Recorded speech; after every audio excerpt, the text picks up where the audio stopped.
Gold trusted gold buyers. మీరు తాకట్టు పెట్టిన బంగారాన్ని విడిపించి ఈ రోజు ఉన్న మార్కెట్ ధరకు కొనబడును.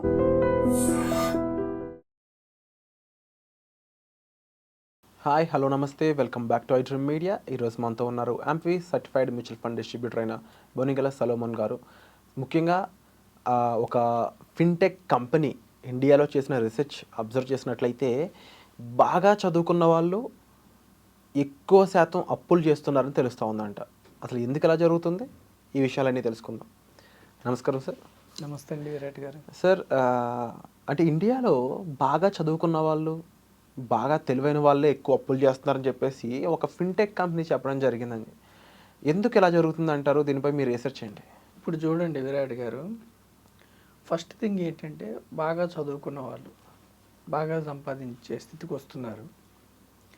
అయితే ఫినాన్షియల్ ఎడ్యుకేషన్ ఇంపార్టెంట్, ఆర్థికపరమైన జ్ఞానం ఇంపార్టెంట్. మనకు చిన్నప్పటి నుంచి మ్యాథ్స్, సైన్స్ ఇవన్నీ చెప్తాం, కానీ ఫినాన్స్లో మనం విద్యార్థులను ట్రైన్ చేయం. చూడండి, ఫస్ట్ థింగ్ ఏంటంటే ఎప్పుడైనా అప్పులు కావద్దంటే డబ్బు మీకోసం పనిచేయాలి.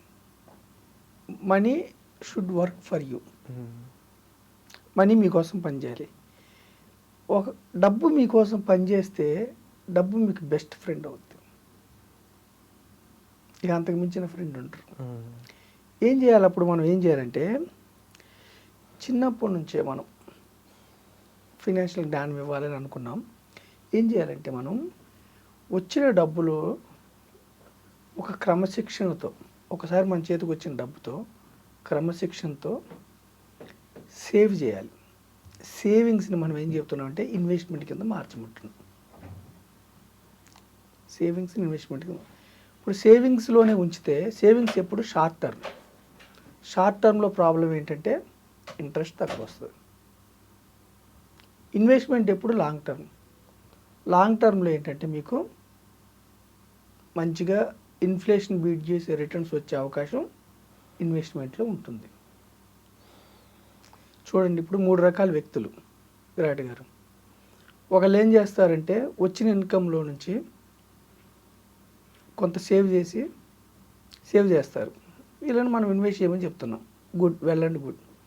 రెండో రకం వ్యక్తులు ఏమిటంటే వచ్చిన ఇన్కమ్ వచ్చినట్టు స్పెండ్ చేస్తారు. మూడో రకం వ్యక్తులు ఏమిటంటే వచ్చిన ఇన్కమ్ వచ్చినట్టు స్పెండ్ చేసి పైగా రాబోయే ఇన్కమ్, ఫ్యూచర్లో వచ్చే జీతం, ఫ్యూచర్లో బిజినెస్ ద్వారా వచ్చే జీతం కూడా వాటికి కూడా అప్పులు పెట్టుకుంటారు. ఎలా? ఈఎంఐలు అనుకోండి. భవిష్యత్తు మొత్తం వచ్చే డబ్బుల్ని ఈఎంఐలు పెడతాం. లేదంటే ఇప్పుడు క్రెడిట్ కార్డులో మనం వాడాం, ఏదన్నా టైంకి కట్టామనుకో, వెళ్ళండి గుడ్. అవును. కట్టలేదనుకోండి ఏమవుతుంది? మన మనీ మన కోసం వర్క్ చేయటం కాదు, బ్యాంక్ వాడు ఇచ్చిన మనీ బ్యాంక్ కోసం పనిచేస్తుంది, మీకు అగైనిస్ట్గా పనిచేస్తుంది. ఇప్పుడు ఎనీ క్రెడిట్ కార్డ్ అండి 30% పైన ఉంది.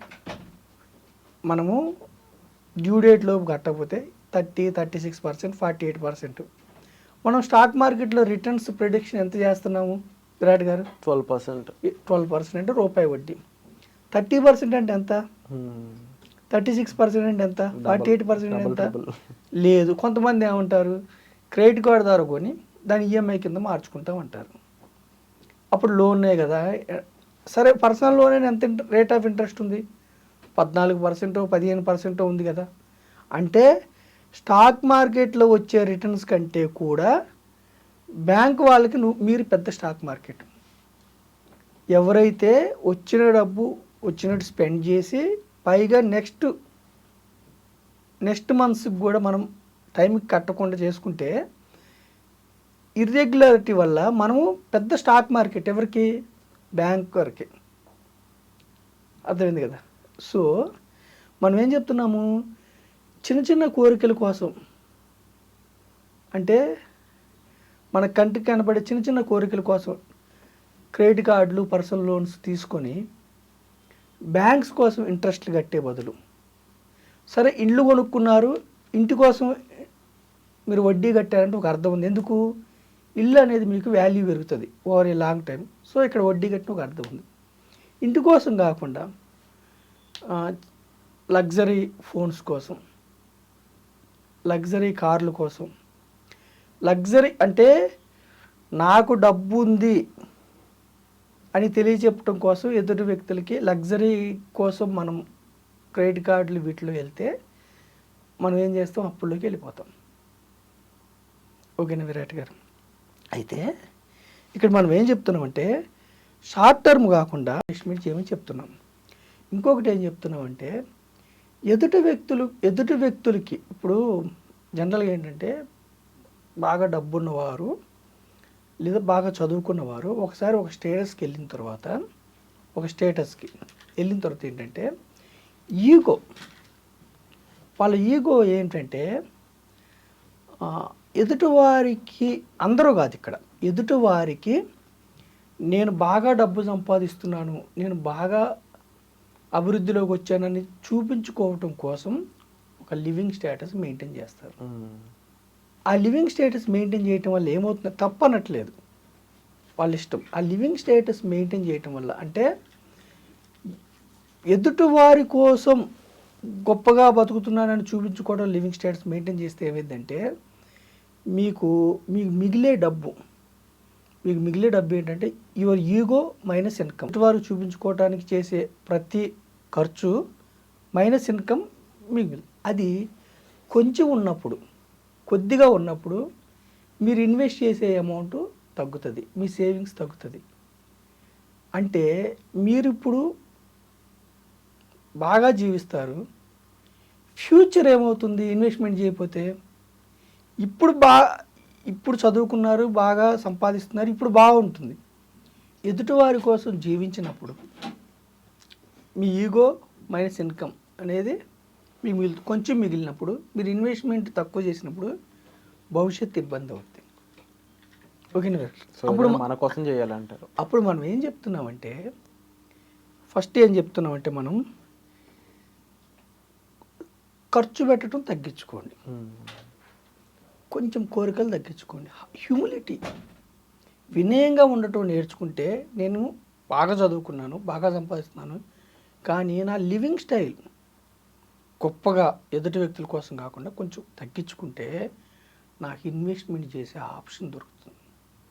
నేను చేసే ప్రతి ఇన్వెస్ట్మెంటు నా ఫ్యూచర్ని కొనుక్కోవటం, ఇప్పుడు చేసే ప్రతి ఇన్వెస్ట్మెంటు నా భవిష్యత్తును కొనుక్కోవటం. ఇన్వెస్ట్మెంట్ చేయటం వల్ల మనకేమంటే ఇప్పుడు డబ్బు ఏంటంటే ట్యాంజిబుల్, మనకు కనపడే వస్తువులను కొనుక్కోవాలని మన మనసు ప్రేరేపిస్తుంది. గోల్డ్ కావచ్చు, సిల్వర్ కావచ్చు, కార్లు కావచ్చు, బైకులు కావచ్చు, హౌసెస్ కావచ్చు, ప్లాట్స్ కావచ్చు.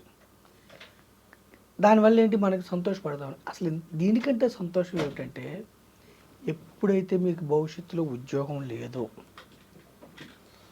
మీ ఒంట్లో శక్తి లేదో, ఓపిక లేదో, మీరు పని చేయకపోయినా మీ మనీ మీకోసం పనిచేయాలంటే మీరేం చేయాలి? ఇప్పుడు వినయంగా ఉండాలి.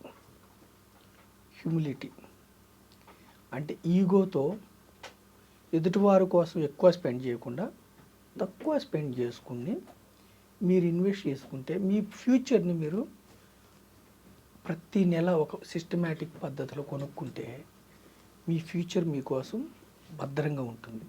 Wonderful sir. అయితే ఇక్కడ చూడండి విరాట్ గారు, మీ ఫ్యూచర్ భద్రంగా ఉంటుంది. ఈ ఇన్వెస్ట్మెంట్ కూడా ఎలా ఉండాలంటే 2 రకాలుగా చేయొచ్చు.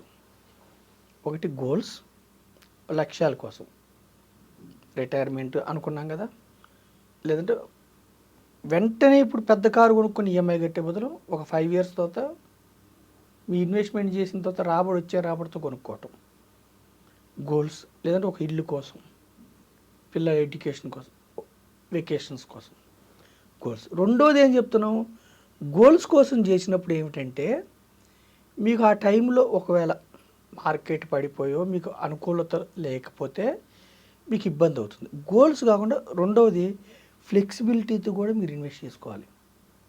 ఫ్లెక్సిబిలిటీ అంటే గోల్స్ కోసం కొని చేయాలి, గోల్స్ లేకుండా నాకు ఇష్టం వచ్చినప్పుడు తీసుకుంటాను. దీనివల్ల మీకు ప్రెషర్ ఉండదు. మార్కెట్స్ మీకు సపోర్ట్ చేయలేదు సపోజ్, అప్పుడు కొంచెం డౌన్ అయినాయి, వెయిట్ చేస్తారు. మీకు మంచిగా ఆ డబ్బు తీసుకుని కట్ చేయాలని చేస్తారు. అంటే మనం ఏం చెప్తున్నామంటే మీరు ఎంత గొప్పగా చదివి ఎంత ఎక్కువ సంపాదిస్తున్నా ఫినాన్షియల్లో సక్సెస్ కాకపోవడానికి కారణాలు ఏమిటంటే ఎదుటివారి కోసం జీవించటం, గొప్పగా జీవించినా పర్వాలేదు, ఇన్వెస్ట్మెంట్ తక్కువ చేసుకోవటం. ఈ రెండు కూడా ఆపోజిట్గా చేయాలి. ఇప్పుడు చూడండి, చదువు పెద్దగా లేకపోయినా, చేతికి వచ్చే డబ్బు పెద్దగా ఎక్కువ లేకపోయినా కొంచెం వస్తున్నా అతనికి వచ్చే డబ్బుల పర్సంటేజ్ ఆఫ్ ఇన్వెస్ట్మెంట్ ఎక్కువ చేసుకుంటే అతను ఇప్పుడు ఎవరైతే వ్యక్తి ఇన్వెస్టర్ ఇప్పుడు కొంతకాలం ఇబ్బంది పడతాడు, 10 ఏళ్ళు 15 ఏళ్ళు 20 ఏళ్ళు అంటే తగ్గించుకొని జీవిస్తాడు. కానీ after 15 years, after 10 years, after 20 years జీవితాంతం ముందుకెళ్తాడు. అంటే లాస్ట్ ఫైనల్గా విరాట్ గారు, అంటే ఫైనాన్షియల్ సక్సెస్ అవటం అనేది ఎంత సంపాదిస్తున్నాం అనే దాని మీద ఉండదు, ఏం చదువుకున్నాం అన్న దాని మీద ఉండదు, మీరు ఎంత చక్కగా ఇన్వెస్ట్ చేస్తున్నారు అంటే మీ సైకాలజీ డబ్బు విషయంలో ఎలా ఉంది, ఇన్వెస్ట్మెంట్ విషయంలో స్పెండింగ్ మోరా ఇన్వెస్టింగా.